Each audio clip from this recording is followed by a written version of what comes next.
got so much motherfucking design on right now. Break it down, bring it back, make it clap. I got 3 old thoughts, new guap.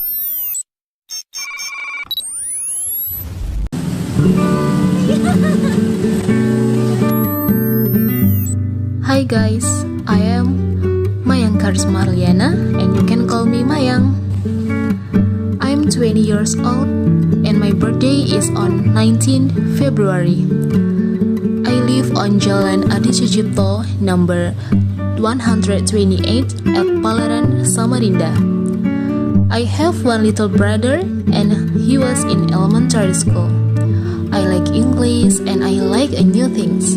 I like new challenges and I like to meet and grow with many people. I am the type of person who likes crowds and the type of person who is extrovert. I have some hobbies like take a picture, traveling, listening music, play with my kitten and get some money.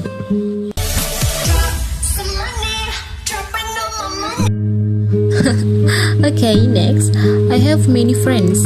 I often hang out with my friends. I'm so like to go for a walk.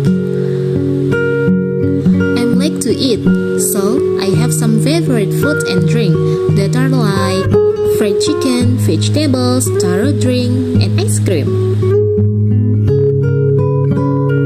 I often have mood swings, but if I'm in bad mood, I usually healing myself by seeing a wonderful views like sunset.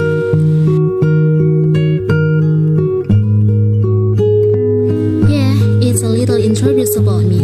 Be yourself and proud of yourself. Thank you.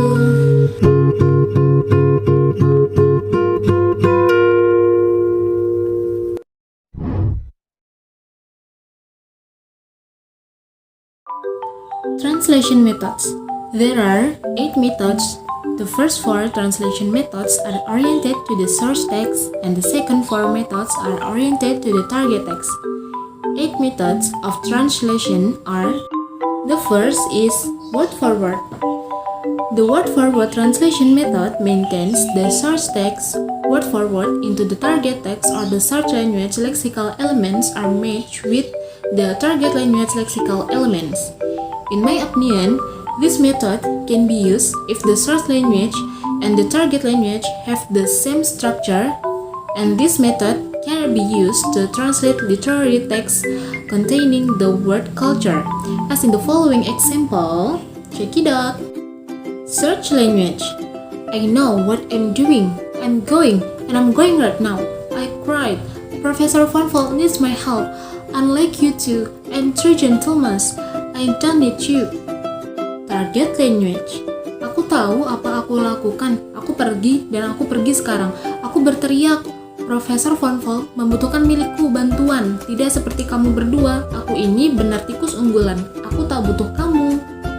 The example above shows a rigid target text. The translation is considered wrong because the source text is translated into the target text word by word without changing its structure. The second is literal translation method. It's very helpful when translation long and difficult sentences. After that, just look for other appropriate methods to produce acceptable target text. This method can also avoid losing the meaning of the source text in the target text. The example is source text. With a shock, I jump out of the taxi. Holy cheese! I don't want to live on my own. I cried. I need my family. Target text. Dengan tersenggukan, aku meloncat keluar taksi. Keju suci, aku tak mau pergi sendirian, teriakku. Aku butuh keluargaku. Holy cheese in the source text above actually can be translated literally because the idiom is related to the culture of the search language. So, before translating it, the translator must understand the culture related to the religion of the search language. Instead, holy cheese is translated according to its meaning, which is God. The third is faithful translation method. Faithful translation maintains the form of the source text so as to produce a target text that is not a command in the target language culture. In fact, according to Nida and Teber in 1974, the best translation doesn't sound like a translation. According to Benny in 2008, this method is suitable for legal text or poetry text because both of them do require a target language that is faithful to the form or format of the source language.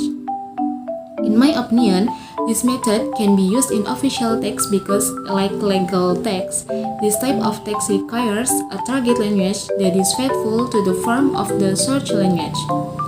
The example is, check it out. Search language. Since its advent in 1945, the United Nations has been working for the development of national statistics and improvement of their comparability. Target language. Sejak berdirinya pada tahun 1954, Perserikatan Bangsa-Bangsa telah bekerja untuk mengembangkan statistik nasional dan meningkatkan keterbandingannya. From the example above, it can be seen that the translator tries to maintain the form of the search language into the target language until the use of punctuation marks. The fourth is semantic translation methods. The semantic translation method is more appropriate for expressive text, such as the children's novels. And Newmark in 1988 states the semantic translation method is interested in the aesthetic value of the search text, so that the target text must also look beautiful and natural. In semantic translation, the value of beauty and fairness as well as the meaning contained in the search language is given more attention. The example is, this court has jurisdiction under blah blah blah, federal question, and blah blah blah. In target text, pengadilan ini memiliki yurisdiksi berdasarkan blah blah blah. Perkara berada di bawah jurisdiksi pengadilan federal atau federal question dan blah blah blah. Federal questions are matched with cases under the jurisdiction of a federal court of federal.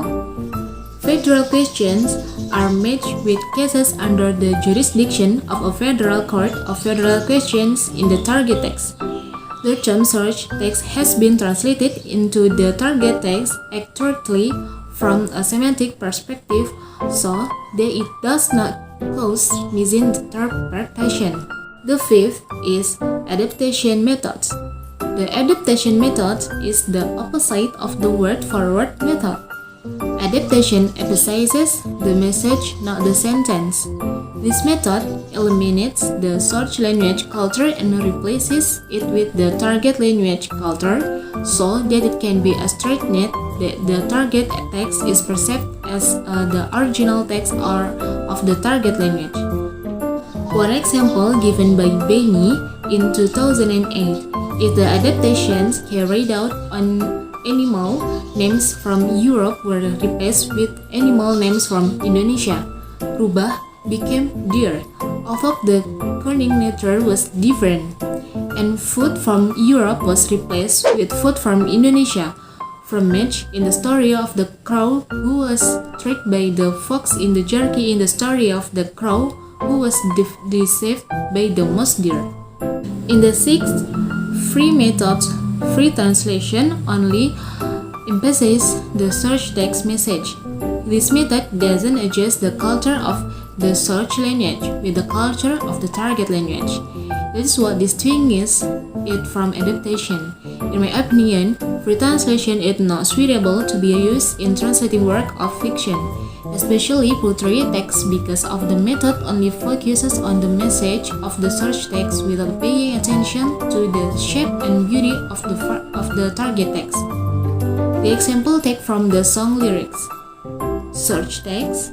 When I need you, I just close my eyes and I'm with you, and all that I saw when to give you, it's only a heartbeat away. In the target text, jika ku merindukan dirimu, ku pejamkan mata ini dan ku rasakan kehadiranmu di sisiku. Ku ingin memberi segala yang ku punya, kau terasa begitu dekat dengan diriku.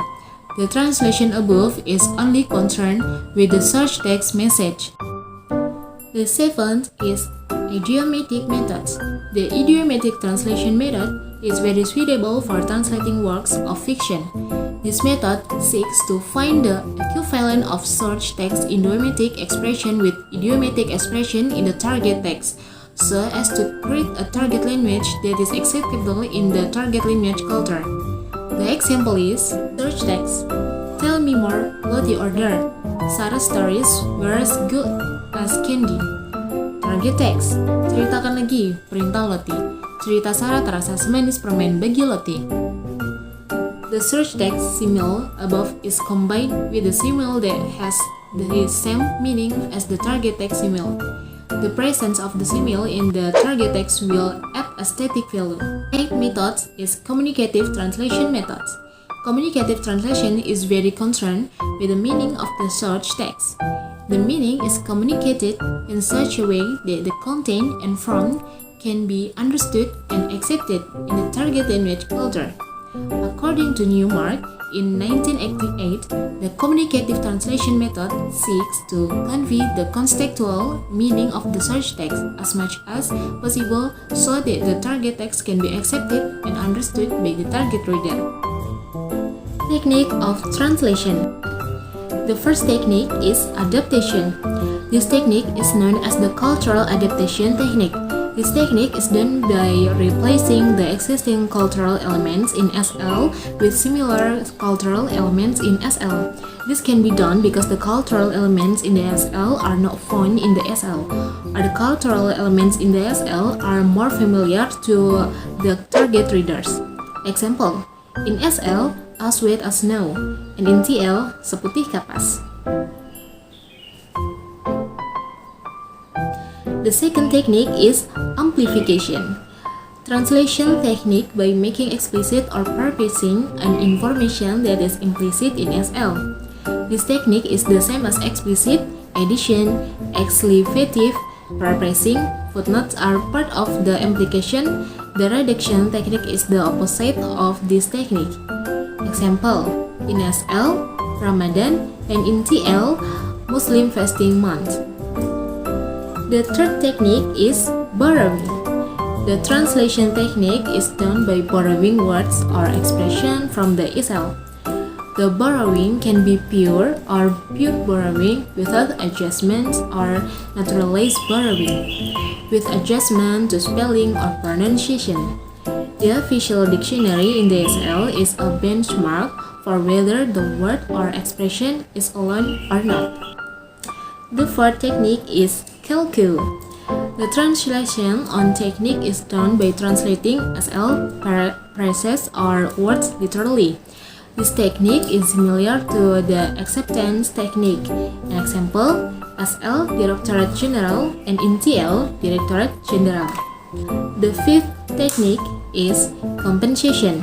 The translation technique is carried out by conveying message to other parts of the translated text. This is done because the stylistic influence or style on SL cannot be applied to SL. This technique is the same as the conception technique. Example, in SL, a pair of scissors, and in TL, sebuah gunting. The sixth technique is description. A translation technique that is applied by replacing a term or expression with a description of its form and function. Example, in SL, penitent, and in TL, kue tradisional Italia yang dimakan pada saat tahun baru. The seventh technique is discursive creation.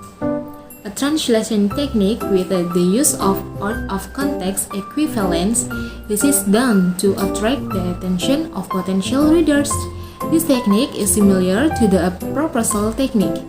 Example, in SL, the Godfather, and in TL, Sang Godfather.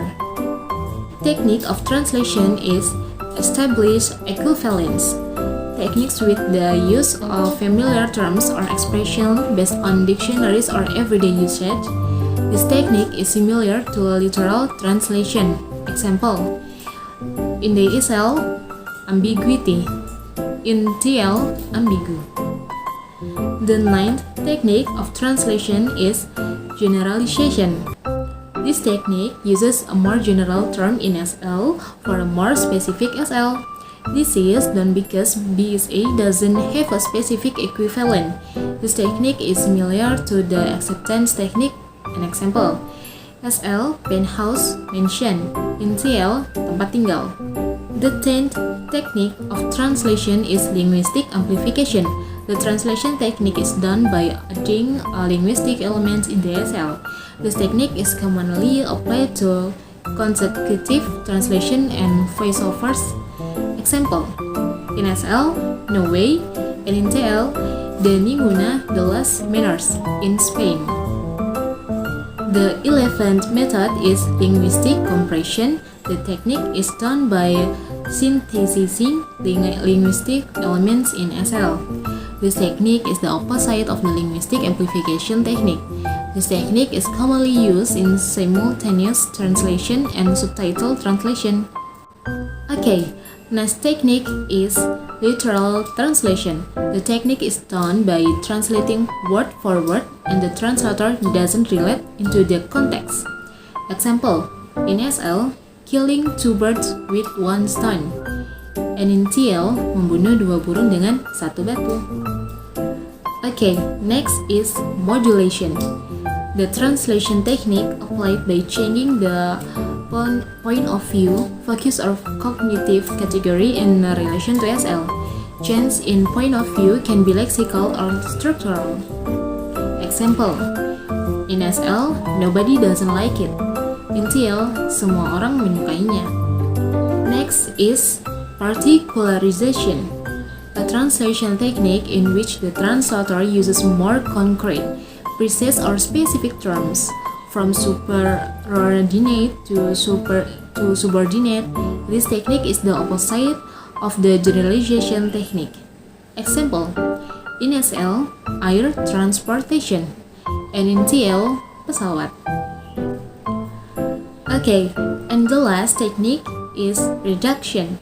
The technique is applied with partial omission because the omission is considered not to cause distortion of meaning. In the words, implicit information is explicit. This technique is the opposite of the amplification technique. Example, in SL, SBY the President of the Republic of Indonesia. In TL, SBY.